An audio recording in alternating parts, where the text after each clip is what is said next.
That battle will come up later in the programme, but for the moment, it's the FIM MiniGP UK 160. Tyler Humphries, Frankie Watson and Wilson Dilks from the sharp end. Can Hudson Cooper get out of the grid like a bullet from a gun once again? He's going to have a very hard charge of it as the race will continue right up at the sharp end. And don't forget that with Tyler Humphries on the verge of wrapping up this championship, it's all going to come down to what Wilson Dilks does in the battle with him for the championship fight. 10 to 14 years of age, the riders in MiniGP UK 160.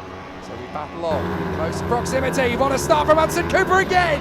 He is so good off the grid here at Wilton Mill, but he can't quite overhaul Tyler Humphries. It's just as what happened in yesterday's second race. He does it again here. Can he take on Tyler Humphries in a straight fight? He can certainly take on Frankie Watson and everybody else. So as they work their way through Christmas for the first time, it's all guns blazing, and it's Humphries ahead of Cooper and Frankie Watson.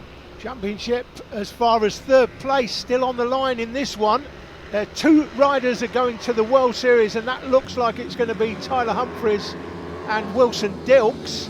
They're top two in the championship. If there were three going, I tell you what, we'd be in for an absolute humdinger in the two races today, because that would be between Cooper and Frankie Watson, and it's still the case that the third place in the championship is going to be between these two riders. That's them picked out at the moment. Cooper heads Watson, but plenty of laps to go in this one, and if Watson can get ahead of Cooper, he could still clip him in the championship for a top three spot.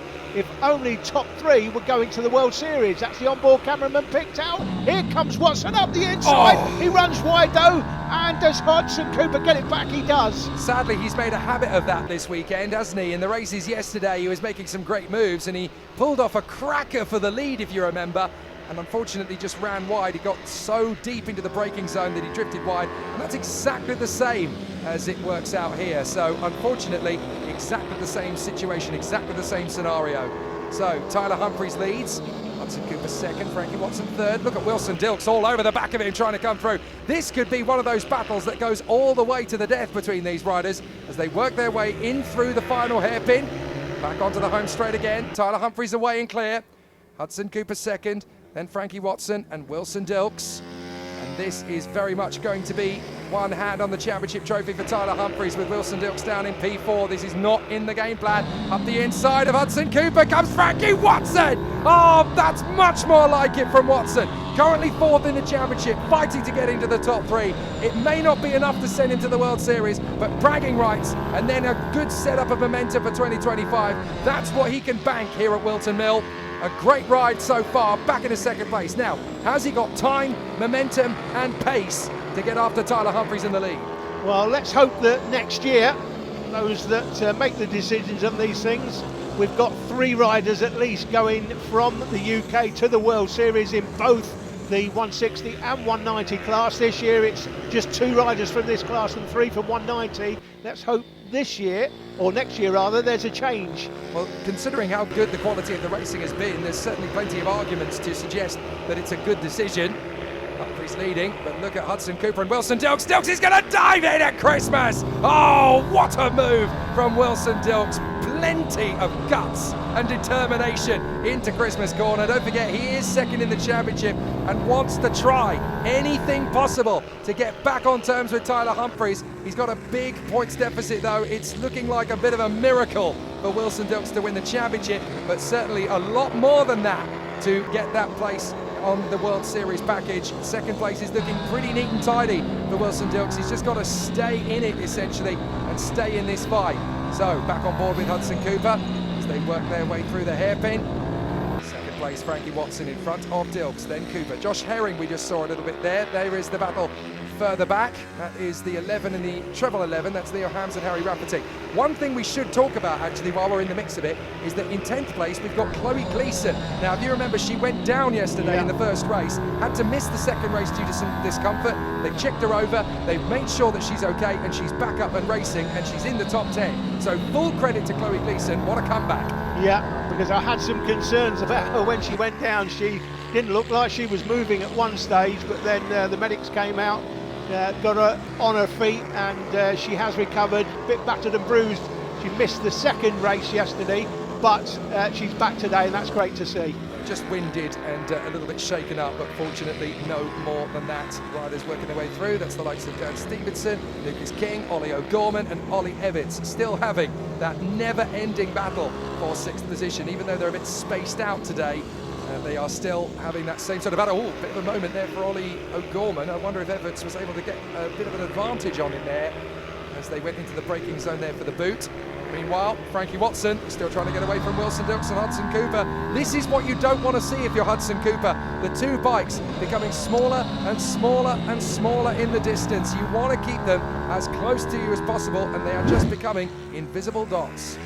Later in the race, coming through the left-hander down to Ozier's one more time, the hairpin. It's a good overtaking opportunity if you get the opportunity. Back on board here with Hudson Cooper. Out of Ozier's onto the inside, back straight into the boot one more time. That's Josh Herring there. He's in 5th place. Here comes Dan Stevenson in 6th. Back on the drone. That's a battle for 11th place. Hams and Rafferty battling there. That's Lucas King going through the picture. Ollie O'Gorman and Ollie Evans are still locked together. They have not really been apart all weekend long. Behind them is Chloe Gleeson. You can just about see her coming into picture, and full credit to her for still going under the circumstances. Yeah, she'd typically be with those two riders in front, but of course after that big crash yesterday, she is riding injured, so nursing some bruising. Yeah, and of course it's important to keep an eye on riders like her and Stevenson and King and Evans and O'Gorman. They are the riders, don't forget, that in 2025 will most likely be exchanging the race victory.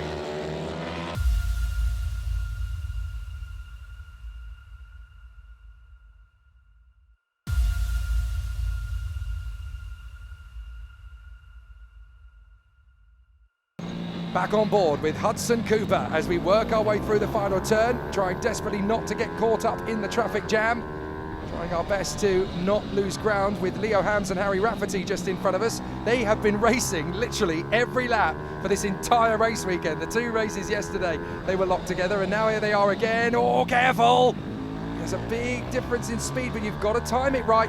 There is no onus on the rider in front, the back marker, to get out of the way. It's up to the faster rider to ride around the back marker. Yeah, as we've said before, no blue flags in this championship. The riders have to make their way past, and it's all part of the learning curve on your way to racing in, first of all, it'll be the British Talent Cup for a lot of these guys, on their way to BSB, on the road to MotoGP. Yeah, it was so exciting. We're still waiting, of course, for our next British World Champion. We've had plenty in Superbikes, but in Grand Prix, one of these riders could well be that next candidate. Last lap for our race leader, Tyler Humphries, who's had a very solid race out front. No problems at all for him. Now, interestingly, Dan Stevenson is reeling in Josh Herring in the closing stages, so 5th position might just be up for grabs there, as Frankie Watson is there in front of Wilson Dilks. But this is, of course, the moment for Tyler Humphries when the championship will be won. He's been working so hard all season. He has not wanted to lose ground.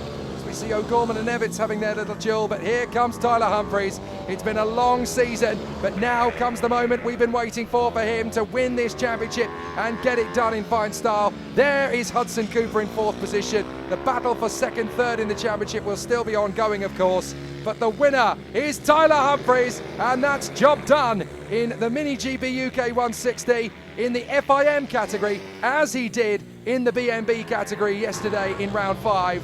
So that's double trouble for Tyler Humphries, and that is the title won.